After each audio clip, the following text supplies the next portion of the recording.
आज हम सभी 9 क्लास का पहला चैप्टर फ्रांसीसी क्रांति का पार्ट 2 पढ़ेंगे।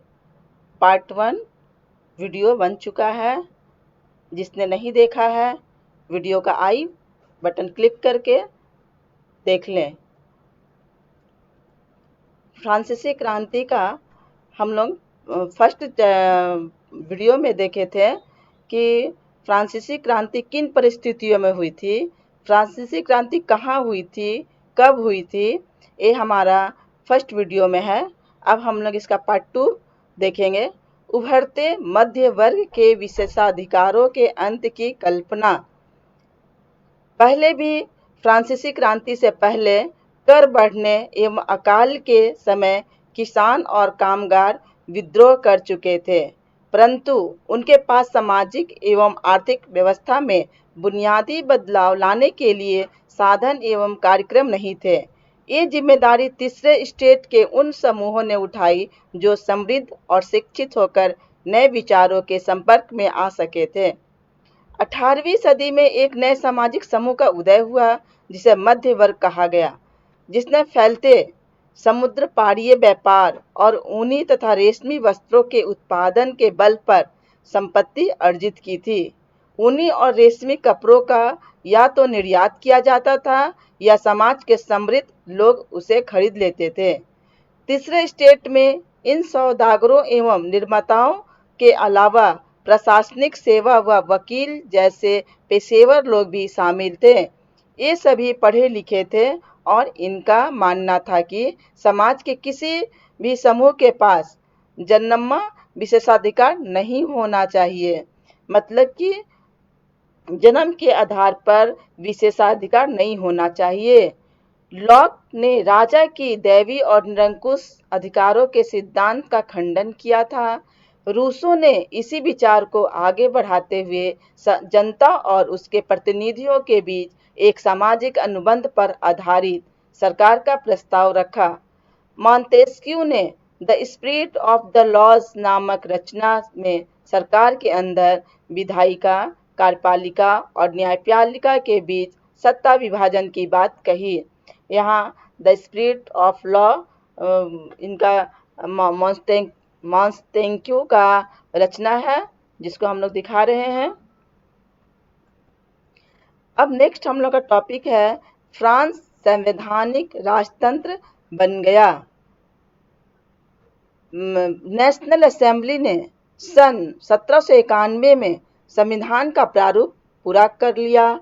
इसका मुख्य उद्देश्य था सम्राट की शक्तियों को सीमित करना। एक व्यक्ति के हाथ में केंद्रीकृत होने के बजाय अब इन शक्तियों को विभिन्न संस्थाओं, विधायिका, कार्यपालिका एवं न्यायपालिकाओं में विभाजित एवं हस्तांतरित कर दिया गया। इस प्रकार फ्रांस में संवैधानिक राजतंत्र की नींव पड़ी। यहाँ कार्यपालिका, न्यायपालिका, विधायिका का दिया हुआ है, कैसे नियंत्रण हो रहा है, मंत्री हैं, वोट दिया जा रहा है, निर्वाचक 50,000 पुरुष है, वोट का सिस्टम दिखाया जा रहा है, कैसे सक्रिय नागरिक खड़े हैं, निष्क्रिय नागरिक को भी दिखाया गया है। इसमें एक आता है कि वयस्क मताधिकार से क्या समझते हो, तो जिसकी उम्र 18 वर्ष से ऊपर, स्त्री हो या पुरुष, सभी को वोट देने का अधिकार है, बिना जाति, लिंग, धर्म के। उसे हम वयस्क मताधिकार कहते हैं। एग्जाम में एक नंबर का एक सवाल आता है। फ्रांस में राजतंत्र का उन्मूलन और गणतंत्र की स्थापना हमारा नेक्स्ट टॉपिक है। फ्रांस की स्थिति आने वाले वर्षों में भी तनावपूर्ण बनी रही। यद्यपि लुई 16वां ने संविधान पर हस्ताक्षर कर दिए थे, परंतु प्रशा के राजा से उसकी गुप्त वार्ता भी चल रही थी। यहाँ लुई 16वां का पिक्चर दिखा रहे हैं। फ्रांस अप्रैल 1792 में नेशनल असेंबली ने प्रशा एवं ऑस्ट्रिया के विरुद्ध युद्ध की घोषणा का प्रस्ताव पारित कर दिया। प्रांतों से हजारों स्वयंसेवी सेना में भर्ती होने के लिए जमा होने लगे। उन्होंने इस युद्ध को यूरोपीय राजाओं एवं कुलीनों के विरुद्ध जनता की जंग के रूप में ले लिया। नेक्स्ट हम लोग देखेंगे, पढ़ेंगे जैकोबिन क्लब। जैकोबिन क्लब में विधानसभा के अनेक सदस्य तथा पेरिस के नागरिक सम्मिलित थे। इस क्लब की बैठकें नियमित रूप से होती थी और उसमें बड़े जोशीले भाषण दिए जाते थे। रोबेस्पियर इस क्लब का प्रसिद्ध नेता था। फ्रांस के लगभग 2000 नगरों एवं गांवों में इस क्लब की शाखाएं फैली थी और सभी शाखाएं पेरिस के केंद्रीय बल के आदेशों का पालन करती थी। रोबेस्पियर का दिखाया हुआ है जो नेता थे इसके जैकोबिन क्लब के सदस्य मुख्यतः समाज के कम समृद्ध हिस्से से आते थे। इनमें छोटे दुकानदार, कारीगर जैसे जूता बनाने वाले, पेस्ट्री बनाने वाले, घड़ीसाज, छपाई करने वाले और नौकर व दिहाड़ी मजदूर शामिल थे।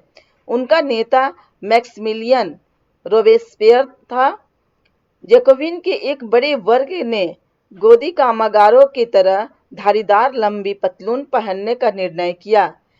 ऐसा उन्होंने समाज के फैशन परस्त वर्ग, खास तौर से घुटने तक पहने जाने वाले ब्रीचेस मतलब घुटना तक पहनने जाने वाले कुलीनों से खुद को अलग करने के लिए या पहना। सौकुलात हम लोग एक नंबर का प्रश्न भी पूछता है, सौकुलात के बारे में जानिए। सौकुलात जैकोबिन को सौकुलात के नाम से भी जाना जाता है। इसका शाब्दिक अर्थ होता है बिना घुटने वाले। सौकुलात पुरुष लाल रंग की टोपी भी पहनते थे जो स्वतंत्रता का प्रतीक थी, लेकिन महिलाओं को ऐसा करने की अनुमति नहीं थी। यहाँ कुछ हम पिक्चर के द्वारा दिखा रहे हैं आप लोग को सौकुलात का। इसको जैकोबिन क्लब के नाम से भी जानते हैं, जैकोबिन के नाम से भी जाना जाता है। अब हमारा नेक्स्ट टॉपिक आता है आतंक का राज। आतंक का राज सन 1793 से 1794 तक के काल को आतंक का युद्ध कहा जाता है। रोबेस्पियर ने नियंत्रण एवं दंड की सख्त नीति अपनाई। उसके हिसाब से गणतंत्र के जो भी शत्रु थे, कुलीन एवं पादरी, अन्य राजनीतिक दलों के सदस्य, उसकी कार्यशैली से असहमति रखने वाले पार्टी सदस्य, उन सभी को गिरफ्तार कर जेल में डाल दिया गया और एक क्रांतिकारी न्यायालय द्वारा उन पर मुकदमा चलाया गया। यदि न्यायालय उन्हें दोषी पाता तो गिलोटिन पर चढ़ाकर उनकी सिर कलम कर दिया जाता था, यानी उनकी सर को धड़ से अलग कर दिया जाता था। गिलोटिन दो खंभों के बीच लटकने और आरे वाली मशीन है जिस पर रखकर अपराधी का सर धड़ से अलग कर दिया जाता है। इस मशीन के नाम से इसके आविष्कारक डॉक्टर गिलोटिन के नाम पर पड़ा। यहाँ तस्वीर में दिखाया गया है। डायरेक्टरी शासित फ्रांस। यहाँ हम लोग डायरेक्टरी शासित फ्रांस के बारे में पढ़ेंगे। जैकोबिन सरकार के पतन के बाद मध्य वर्ग के संपन्न तबके के पास सत्ता आ गई। नए संविधान के तहत संपत्तिहीन तबके को मताधिकार से वंचित कर दिया गया। इस संविधान में 2 चुनी गई विधान परिषदों का प्रावधान था। इन परिषदों ने 5 सदस्यों वाली एक कार्यकारिणी डायरेक्टरी को नियुक्त किया। इस प्रावधान के जरिए जैकोबिनों के शासनकाल वाली एक व्यक्ति केंद्रित कार्यपालिका से बचने की कोशिश की गई, लेकिन डायरेक्टरों का झगड़ा अक्सर विधान परिषदों में होता और तब परिषद उन्हें बर्खास्त करने की चेष्टा करती। डायरेक्टरी की राजनीतिक अस्थिरता ने सैनिक तानाशाह नेपोलियन बोनापार्ट के उदय को मार्ग प्रशस्त कर दिया। सरकार के स्वरूप में इन सभी परिवर्तनों के दौरान स्वतंत्रता, विधि सम्मत, समानता और बंधुत्व प्रेरक आदर्श बने रहे। इन मूल्यों ने आगामी सदी में न सिर्फ फ्रांस बल्कि बाकी यूरोप के राजनीतिक आंदोलनों को भी प्रेरित किया।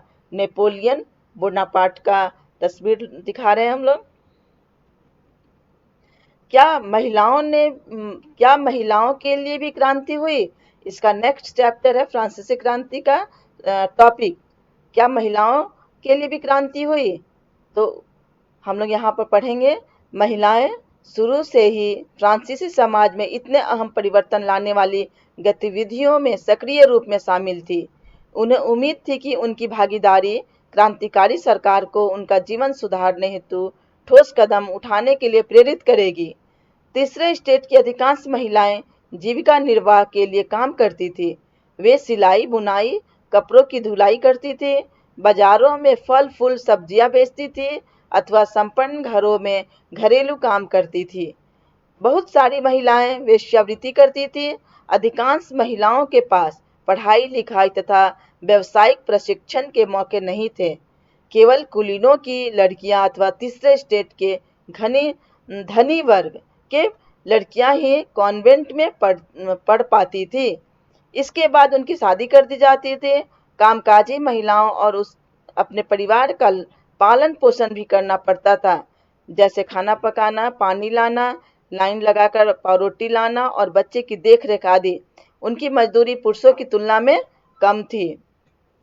और जो ये महिला लोग का एक क्लब था, उसका नाम था the society of revolutionary republic women. इन लोग ने एक अपनी क्लब की स्थापना की थी महिलाओं ने, और उसका नाम था। अब हम लोग का नेक्स्ट टॉपिक है दास प्रथा का उन्मूलन। अंतर्राष्ट्रीय दास प्रथा अथवा गुलामी के उन्मूलन दिवस का इतिहास। संयुक्त राष्ट्र महासभा में 2 दिसंबर 1949 को एक संकल्प पारित हुआ, जिसके तहत अंतर्राष्ट्रीय दास प्रथा उन्मूलन दिवस को अडॉप्ट किया गया।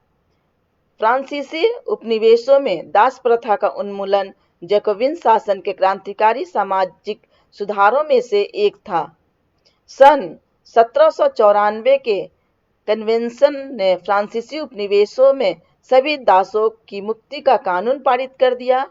यह कानून एक छोटी सी अवधि तक ही लागू रहा। 10 वर्ष बाद नेपोलियन ने दास प्रथा पुनः शुरू कर दी।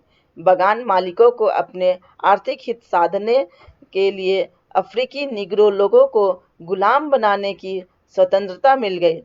फ्रांसीसी उपनिवेशों से अंतिम रूप से दास प्रथा का उन्मूलन 1848 में किया गया। इस पाठ का कुछ मुख्य प्रश्न हम यहाँ पर बता रहे हैं। जैसे प्रश्न आता है, जैकोबिन क्लब से आप क्या समझते हैं? डायरेक्टरी क्या है? शौकुलात क्या है? चौथा, मॉन्टेस्क्यू ने किस ग्रंथ की रचना की थी? यह हमारे कमेंट करके कमेंट बॉक्स में डालिए इसका आंसर को। फ्रांस का राष्ट्रीय गान का क्या नाम था? नेपोलियन के उदय को कैसे समझा जा सकता है? यह प्रश्न 5 नंबर का पूछा जाता है एग्जाम में कि नेपोलियन के उदय को कैसे समझा जा सकता है। नेपोलियन बोनापार्ट कहाँ का सम्राट था?